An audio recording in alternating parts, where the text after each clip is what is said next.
بسم الله الرحمن الرحیم.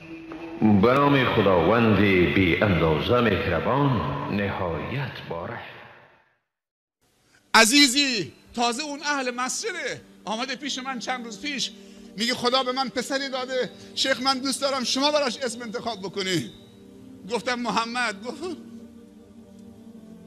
گفتم عبدالله، گفت عبدالرحمن، ابوبکر، عمر، عثمان، علی. تو آمده پیش من یه شیخم، به من میگی اسم انتخاب بکن برای پسرم، بعد میگی اسم قدیمیه، اسم قشنگتر میگی میخوام، اسم قشنگتر، زیباتر. یعنی میخوای بگی که من بگم الکس اسمش بذار؟ چیزی دیگه نمانده که از من الکس رو بگیرید. من میگم عبدالله و عبدالرحمن و فلان، میگی نه این کمی قشنگتر.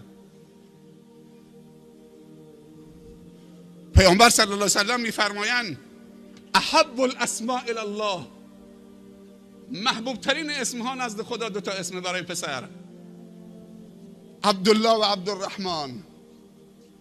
بعد اسامی که با صفت عبودیت باشه، یعنی صفت عبد داشته باشه، نه عبدالعلی، نه عبدالعلی، نه عبدالحسین.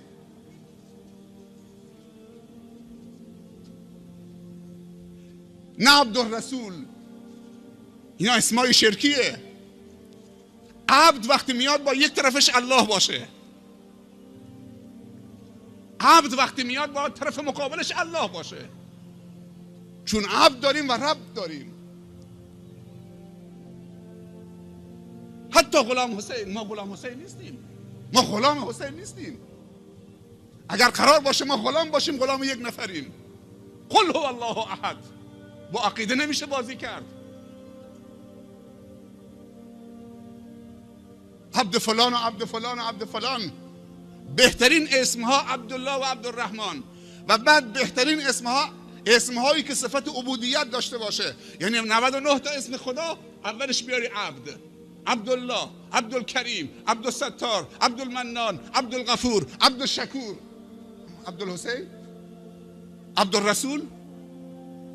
کاری به مذهب ندارم، تو شیعه و سنی هست.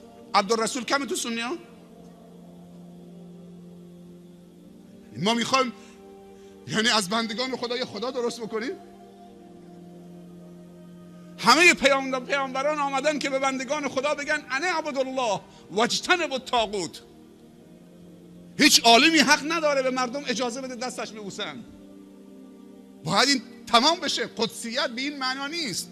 احترام عالم دارید، محبت عالم دارید، دعای خیر میکنید، حمایت میکنید از عالم، اون بحث جداگانه است.